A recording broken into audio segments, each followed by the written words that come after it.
Hello dear students, आज हम परपटी कल्पना का एग्जाम्पल्स पढ़ेंगे। लास्ट स्लाइड्स में आपने देखा होगा, जो मैंने लास्ट वीडियो बनाया था उसमें हमने पढ़ा था परपटी कल्पना, जो पारद का चतुर्विध रसायन है, राइट। उसमें परपटी कल्पना में हमने बहुत सारे उसके एग्जाम्पल्स पढ़े थे, जैसे कि रस परपटी है, ताम्र परपटी है, श्वेत परपटी है। तो आज हम उस एग्जाम्पल्स को डिटेल में पढ़ेंगे। ओके, तो परपटी कल्पना एक बार ग्लांस करते हैं कि बनाते कैसे हैं। तो क्या है परपटी कल्पना बनाने की विधि। परपटी कल्पना के लिए हमें क्या क्या चीजों की जरूरत पड़ती है। सबसे पहले कदली पत्र। तो क्या है उसका श्लोक, द्रुत कज्जलिका। द्रुत कज्जलिका का मतलब क्या होता है कि कज्जली को पिघलाकर द्रुत करके, ठीक है। मोचा पत्र, मोचा पत्र किसे कहते हैं, कदली पत्र। चिपटी कृत्वम, चिपटी कृत्वम मतलब उसको क्या करना, चपटा करना, ठीक है, चिपटी कृत्वम। तो उससे ही क्या बनाती है, द्रुत कज्जलिका मोचा पत्रे चिपटी कृत्वम, ठीक है, इसे कहते हैं हम। उसी में परपटी हम बनाते हैं। स एव परपटी, स एव बाल आदि अखिल रोग। और वो किस में देते हैं हम, बाल आदि, बाल के जो भी रोग होते हैं उन सब में देते हैं। तो परपटी बनाने के लिए हमको क्या क्या चीजों की जरूरत होती है। सबसे पहले चाहिए कदली पत्र। Then next we need the cow dung. Cow dung किसे कहते हैं हम, गाय का जो गोबर होता है उसे।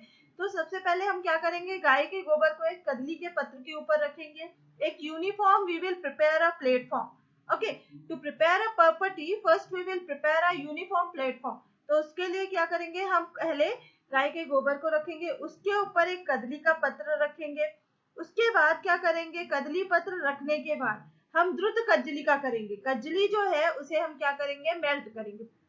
पारद गंधक की कज्जली बनाकर उसे मेल्ट करेंगे। मेल्ट करके हम क्या करेंगे, मेल्ट करके उस कज्जली को हम क्या करेंगे, जो हमने पारद उसकी काउडंग केक्स के ऊपर क्या बनाई है, हमने एक प्लेटफॉर्म बनाया है, उसमें हम तुरंत मेल्टेड वाली कज्जली डालेंगे।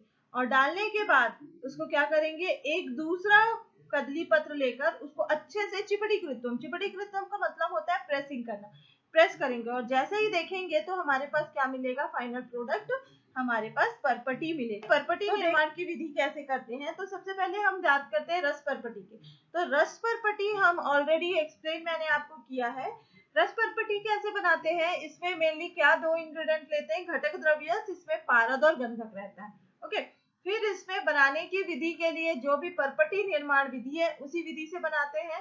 पारद और गंधक इक्वल क्वांटिटी में लेके उसकी कज्जली बनाएंगे, कज्जली को द्रुत करके हम परपटी निर्माण की विधि से बनाएंगे। ओके, तो नेक्स्ट आता है, वो कहलाता है हमारा रस परपटी। क्यों रस परपटी है, क्योंकि उसमें सिर्फ क्या है इंग्रेडिएंट, पारद और गंधक, रस है ना, इसीलिए। नेक्स्ट बात करते हैं पंचामृत परपटी की। तो अपने नाम से ही वो सजेस्ट होता है पंचामृत, मतलब 5 चीजों से मिलकर बना होता है पंचामृत परपटी। तो 5 क्या क्या इसमें चीजें हैं। सबसे पहले है, ये कैसा परपटी है, ये हम जितने भी, पहली चीज में क्लियर कर दूं कि हम जो भी यहाँ परपटी डिस्कस कर रहे हैं वो सभी आपके सिलेबस में है। ओके, तो सबसे पहले आप अगर आता है तो ये मेनली 5 मार्क्स का क्वेश्चन आता है आपके लिए। कोई भी एक परपटी, इधर वो ताम्र परपटी हो गया, पंचामृत हो गया, लोह हो गया, स्वर्ण हो गया, कोई भी परपटी का कल्पना 5 मार्क्स के लिए एक क्वेश्चन आता है। ओके, कैसे रहेगा, 20 मार्क्स के 4 क्वेश्चन आते हैं, उसके अंदर एक क्वेश्चन रहता है परपटी कल्पना से। इधर वो पंचामृत परपटी पूछ सकते हैं, ताम्र परपटी पूछ सकते हैं, एनी परपटी देके ना, ओके, श्वेत परपटी पूछ सकते हैं।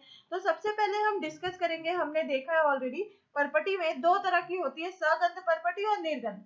तो सगंध परपटी किसे बोलते हैं, जिसमें गंधक प्रेजेंट होता है, राइट। तो सगंध परपटी का 2 एग्जाम्पल हम पहले देखते हैं, वो कहलाता है पंचामृत परपटी और दूसरा है ताम्र परपटी। तो मेनली परपटी बनाने की विधि सभी सगंध परपटी की सेम ही है, only the difference is there in the निर्गंध परपटी। ओके, तो पहले देखते हैं पंचामृत के लिए 5 इंग्रेडिएंट्स रहना चाहिए। सबसे पहले शुद्ध किया हुआ पारद, शुद्ध गंधक, फिर लोह भस्म, अभ्रक भस्म और ताम्र भस्म। तो पारद और गंधक, जितना पारद लेंगे उसका डबल क्वांटिटी हम क्या लेंगे, गंधक। तो पारद अगर 4 माश ले रहे हैं तो हम गंधक कितना लेंगे, 8 माश। लोह भस्म ले रहे हैं 2 माश, अभ्रक भस्म उसका आधा 1 माश, और ताम्र भस्म की क्वांटिटी बोली गई है 4 रत्ती। ये सभी पांचों इंग्रेडिएंट को, तो इसमें आप देखें पारद और गंधक के साथ 3 और भस्म है, लोह भस्म, अभ्रक भस्म और ताम्र भस्म। ये सभी को लेकर क्या करना है, अच्छे से मर्दन करना है। सबसे पहले पारद गंधक की कज्जली बनाएंगे, उसके बाद लोह भस्म, ताम्र भस्म और अभ्रक भस्म डालकर उसको बिना किसी द्रव के अच्छे से मर्दन करना है और उसकी क्या बना लेना है, हमें कज्जली बना लेना है, राइट। तो उसके बाद कज्जली बनाने के बाद जैसे ही हम बनाते हैं परपटी निर्माण की विधि, क्या है वो, हमें इस कज्जली को लेकर एक लोहे की दारवी में, घृत स्मीयर किए हुए लोहे की दारवी में डालना है और उसे क्या करना है, हमें हीट करना है। जैसे ही हम अग्नि देंगे, पाक लक्षण देखकर कि मृदु पाक, मध्यम पाक और तीखर पाक, पाक लक्षण देखकर हमको तुरंत उसको किसके ऊपर डालना है, कदली पत्र के ऊपर। कदली पत्र के ऊपर डालने के बाद हम क्या करेंगे, उसके ऊपर दूसरा कदली पत्र रखेंगे और उसको अच्छे से प्रेस करेंगे। ओके, यहाँ पर हम कदली पत्र ही क्यों लेते हैं, क्योंकि कदली पत्र पहली चीज इजिली अवेलेबल होता है, दूसरा कि कदली पत्र जो होता है बहुत ही शुभ माना जाता है, ऑस्पिशियस होता है, और तीसरा जो है हम पहले कदली पत्र में ही खाने के लिए यूज करते थे, इसलिए कदली पत्र को बहुत शुभ माना जाता है, इसलिए कदली पत्र लिया जाता है। गाय का गोबर, हम चाहे तो मिट्टी भी ले सकते हैं, राइट, बट इसकी जगह पे हम गाय का गोबर ही लेते हैं, क्योंकि गाय के गोबर में क्या रहता है, it will contain the undigested और complete digested part of the cow. Cow का जो कंप्लीट डाइजेस्टेड पार्ट है ये कंटेन करता है। कुछ लोगों का ऐसा मानना है, ऐसा कुछ रिसर्चेस भी हुआ है कि जो काउडंग केक है, काउडंग से, ठीक है, गाय का गोबर है, इसमें क्या होता है, जो फुल डाइजेस्टेड पार्ट बाइल है, बाइल का पिगमेंट है और बाइल सॉल्ट है, वो काउ का प्रेजेंट होता है, बाइल पार्ट। ओके, तो जो कि क्या होता है, हम कदली पत्र रखते हैं, उसमें से क्लोरोफिल रहता है, तो जब भी हम गरम परपटी का जो कजली है उसको हम डालते हैं उसके ऊपर, किसके ऊपर, बनाना लीफ के ऊपर, तो उसको प्रेस करते समय जो गाय का अनडाइजेस्टेड डाइजेस्टेड पार्ट का बाइल है वो भी इसमें आता है, और मे भी इसीलिए कोई भी जितने भी हम परपटी पढ़ेंगे वो सब किसमें देते हैं, प्राधान्यता ग्रहणी लोग में दिया जाता है। मे भी एक रीजन हो सकता है, but exactly you can not say, but maybe you can say. Okay, next है कि अनुभव से देखते हैं डोज कितना है, 2 रत्ती प्रमाण में, और अनुपान क्या है, घी, क्षीर और मधु के साथ दे सकते। मेनली पंचामृत परपटी हो या ताम्र परपटी, कोई भी परपटी हम किस में रोग में देते हैं, यूनिवर्सली ग्रहणी रोग में। ये सबसे पहले आचार्य चक्रदत्त ने ग्रहणी रोग अधिकार में बोला है, इसलिए हम इसे किसके इसमें इस्तेमाल करते हैं, ग्रहणी रोग में। नेक्स्ट परपटी है आपके सिलेबस में, ये है ताम्र परपटी, ये भी 3 मार्क्स के लिए आ सकता है। देखिए, अब ताम्र परपटी है तो ताम्र एक इंग्रेडिएंट होगा, ताम्र भस्म, और ये सगंध परपटी है, मतलब पारद और गंधक इंग्रेडिएंट होगा। आपको क्या याद करना है, सिर्फ रेशियो। तो इसमें 4 इंग्रेडिएंट है, पहला है पारद गंधक, और ताम्र परपटी है तो ताम्र भस्म, ये तीनों इक्वल क्वांटिटी में, और उसके बाद शुद्ध वत्सनाक, शुद्ध किया हुआ वत्सनाक, ठीक है, वो कितना लेना है, 1 पार्ट, और सेम परपटी निर्माण विधि के अनुसार इसको प्रिपेयर करना है, जैसे मैंने आपको शुरू में सिखाया। और इसका डोज होता है 2 से 3 रत्ती, इसको मेनली अनुपान लेते हैं, अदरक स्वरस और त्रिफलावात के साथ लिया जाता है। ये compare to other than the ग्रहणी रोग, ये काश में, श्वास में, ज्वर, पांडु, कृमि रोग में हो गया, कुष्ठ में हो गया, ग्रहणी रोग है, यकृत विकार, प्लीहा वृद्धि, अतिसार एंड वात कफहर रोग में दिया जा सकता है, मेनली ताम्रपत्र। बढ़ते हैं, ओके, लोह परपटी एंड स्वर्ण परपटी। इसमें से लोह परपटी जो है ये भी एक इंपॉर्टेंट टॉपिक है, तो इसमें 3 इंग्रेडिएंट है मेनली। ये क्या है, लोह परपटी, है ना, तो लोह परपटी है मतलब इसमें क्या होना चाहिए, इट शुड कंटेन द लोह भस्मा, राइट। तो इसमें रहता है शुद्ध पारद, शुद्ध गंधक, कांत लोह भस्म, all this all together we will take in equal quantity. Okay, all together we will take this in equal quantity, and what we will do, we will do the mardan and prepare the kajjali. After preparing the kajjali, what we will do, we will follow the same kajjali निर्माण विधि, जैसे कजली बनाना मैंने आपको सिखाया है वैसे ही कजली निर्माण विधि से बनाना है, और इसे 1 to 2 रत्ती इस्तेमाल किया जाता है। मेनली अनुपान क्या है इसका, शीतल जल, धान्यक एंड जीरकवात। ओके, तो इन्हीं सब से ये क्या किया जाता है, यूज होता है, और इसका भी इंडिकेशन मेनली है ग्रहणी में, आमशूल अतिसार में, पांडु में, कामला में, प्लीहा रोग में, अग्निमांद्य में, भस्मक रोग में, कुष्ठ में, ये सब में इसका यूज करते हैं, ठीक है। लास्ट नेक्स्ट परपटी है स्वर्ण परपटी, ये भी एक तरह का क्या है आपका सगंध परपटी है। तो अभी तक हमने जितना भी पढ़ा है ये क्या है, सगंध परपटी, इसमें भी क्या है, पारद, गंधक और स्वर्ण भस्म। ये भी क्या है, इसमें 4 पार्ट पारद, 4 पार्ट गंधक और स्वर्ण भस्म 1 पार्ट, और डोज कितना है, इतना इसका 1 रत्ती प्रमाण। अनुपान देते हैं इसमें भ्रिष्ट जीरक के चूर्ण के साथ मधु के साथ, मेनली ग्रहणी विकार में, राजयक्ष्मा विकार में और 18 टाइप जो शूल बोला गया उसमें, और ये बहुत वृष्य होता है। As such it contains the स्वर्ण भस्म, स्वर्ण भस्म ये कंटेन करता है, इसलिए ये क्या रहता है, वृष्य काम करता है, बुद्धिवर्धक होता है, मेध्य काम करता है, ये बहुत सारे यूजेस हैं। नेक्स्ट बात करते हैं हम, बहुत इंपॉर्टेंट योग है, इसको आप अच्छे से पढ़िए। इसमें से आपका पंचामृत परपटी हो गया, ताम्र परपटी हो गया और श्वेत परपटी, ये तीनों जो है बहुत ही ज्यादा इंपॉर्टेंट है। क्यों? क्योंकि ये श्वेत परपटी फर्स्ट थिंग यूजुअली एग्जाम में पूछता है और ये जनरल प्रैक्टिस में भी यूज होता है। आप अभी तक देखेंगे हमने जो 4 परपटी पढ़ा है, ठीक है, कौन कौन सा पढ़ा है, पंचामृत परपटी, सेकेंड वन है हमारा ताम्र परपटी, लोह परपटी और स्वर्ण परपटी, वो सब क्या थे, सगंध टाइप से परपटी के। बट दिस वन श्वेत परपटी, ये क्या है आपका, निर्गंध टाइप है। कौन सा है, निर्गंध टाइप है, क्योंकि इसमें गंधक प्रेजेंट नहीं होता है, ना ही पारद प्रेजेंट होता है। इसका रेफरेंस सिद्ध योग संग्रह में बोला गया है और इसमें गंधक और पारद नहीं प्रेजेंट होता है। तो इसमें मेनली होता क्या है, 3 इंग्रेडिएंट है, एक है इसमें सूर्य क्षार जो कि 1 पार्ट होता है, और स्फटिक 1/8 पार्ट। 1/8 पार्ट का मतलब होता है अगर आप एक पार्ट, आप जैसे अगर 100 ग्राम सूर्य क्षार ले रहे हो तो उसका 1/8 पार्ट, ओके, आपको क्या लेना है, 100 ग्राम का क्या लेना है आपको, स्फटिक, और इसी का 1/16 पार्ट आपको क्या लेना है, नवसाधर। तो 3 इंग्रेडिएंट होते हैं, सूर्य क्षार, स्फटिक और नवसाधर।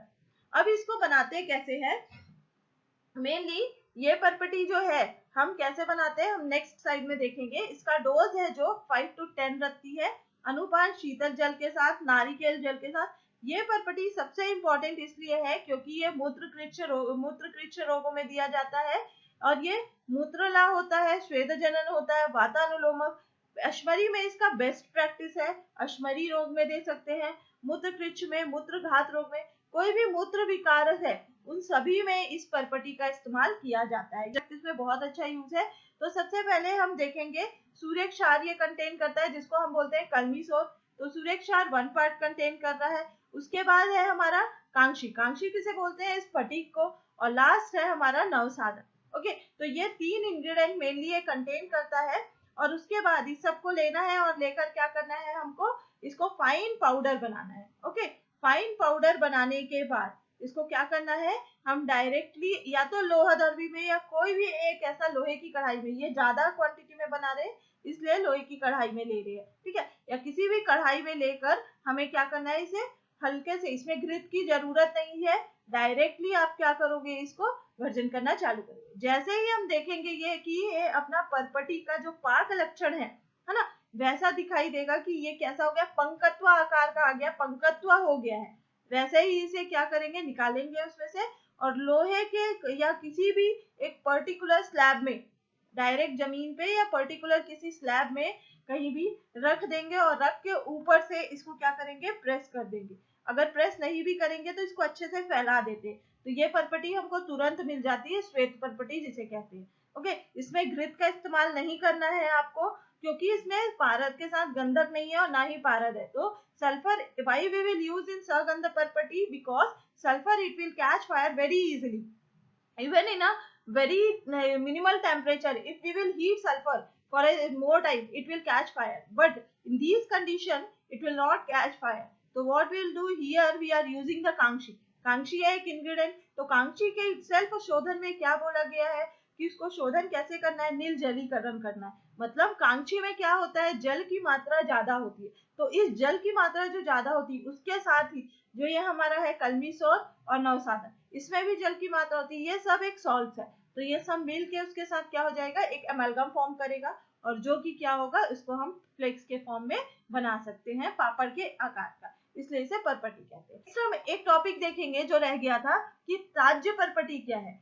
कौन सी परपटी जो है ताज्य होती है, मतलब त्याज्य मतलब होता है जो जिस परपटी को हमें नहीं इस्तेमाल करना है, खाना नहीं है, या जो परपटी हम बनाने के बाद, ठीक है, वो क्या होते हैं, उपयोग में नहीं लाया जा सकती, वो परपटी है खर त्याज्यो विषोपमा, मतलब खरंतु विषवत त्याज्य। खर परपटी जो है, खर पाक परपटी, मतलब आप 3 पाक पढ़े हैं परपटी का, एक है मृदु पाक, मध्यम पाक और खर पाक। जो खर पाक वाली परपटी है वो विषवत बन जाती है और उस प्रॉपर्टी को इंटरनल एडमिनिस्ट्रेशन के लिए हाईली कॉन्ट्राइंडिकेटेड माना गया है। और जो खरपात वाली प्रॉपर्टी है उसे कभी भी इस्तेमाल नहीं किया जा सकता। और सगंध प्रॉपर्टी का मूल घटक पारद गंधक है एवं अन्य घटकों के आधार में इसका नाम, गुण एवं मात्रा आदि अलग प्रकार के होते हैं, जिसे यथा प्रस्तुत किया गया। तो यहाँ हमने जितना भी प्रॉपर्टी देखा, अभी तक हमने देखा सगंध प्रॉपर्टी और निर्गंध प्रॉपर्टी। तो सगंध प्रॉपर्टी और निर्गंध प्रॉपर्टी दोनों के अपने अपने क्या है, जो है उसके उपयोग है। तो जो सगंध प्रॉपर्टी है, जैसे कि आपकी पंचामृत प्रॉपर्टी हो गया, ताम्र प्रॉपर्टी है, रस प्रॉपर्टी है, फिर हो गया लोहा प्रॉपर्टी, ये सब का इस्तेमाल हम कहाँ करते हैं, मेनली ग्रहणी रोग में। और जो आपका श्वेत प्रॉपर्टी है, जो क्या है, हमारा निर्गंध प्रॉपर्टी है, जिसमें गंधक की मात्रा नहीं है एवं पारद गंधक नहीं है, उसका इस्तेमाल हम कहाँ करते हैं, मेनली मूत्र विकारस में। कोई भी मूत्र कृच्छ हो गया, अश्मरी हो गया, मूत्र रोग हो गया, मूत्र घात हो गया, इन सब रोगों में हम करते हैं किसका इस्तेमाल, श्वेत प्रॉपर्टी।